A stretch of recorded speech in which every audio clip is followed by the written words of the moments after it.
So hey guys, இந்த ரீடிங்ல வந்து பார்க்கலாம். ஸோ லைக் உங்களோட லவ் லைஃப்க்கு என்ன ஒரு கைடன்ஸ் வருது அப்படிங்கிறது பார்க்கலாம். Okay, so free your self. Okay, so நீங்கள் ஏதாச்சும் சில ப்ராப்ளம்ஸில் போயிட்டுருக்கீங்க அப்படின்னா கொஞ்சம் உங்களோட ஹெல்த்தையும் நீங்கள் டேக் கேர் பண்ணுங்கள். அது உங்களுக்கு ரொம்ப பெஸ்ட்டாக இருக்கும். And next thing like yeah, so நீங்கள் வந்து லைக் உங்களோட பார்ட்னர் கூட நீங்கள் அந்த ஒரு பாஸ்ட் லைஃப் ரிலேஷன்ஷிப், அந்த ஒரு சோல் கனெக்ஷன் டெஃபினட்டாக நீங்கள் வந்து ஃபீல் பண்ணுவீங்க. ரிலேஷன்ஷிப்பில் ஒரு இம்ப்ரூவ்மெண்ட் வரும், பட் ஸ்டில் சம்வாட் அந்த ஒரு அன்ரெக்வயர்ட் லவ் மாதிரி இருக்குது சுச்சுவேஷன்ஸில். ஒரு ப்ராப்பர் கம்யூனிகேஷன்ஸ் இல்லாமல் இருக்கலாம் உங்களோட பர்சன் கிட்ட. So let's see one more card for this, the last deck.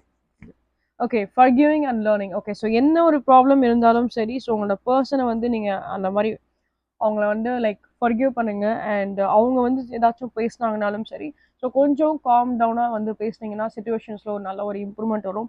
In case நீங்களே வந்து பேசணும்னு நினச்சிங்கனாலுமே எந்த ஒரு ஆர்குமெண்ட்டுமே இல்லாமல் ஜஸ்ட் ஒரு காம் டவுனாக நார்மலாக கேஷுவலாக பேசினா பெட்டராக இருக்கும்.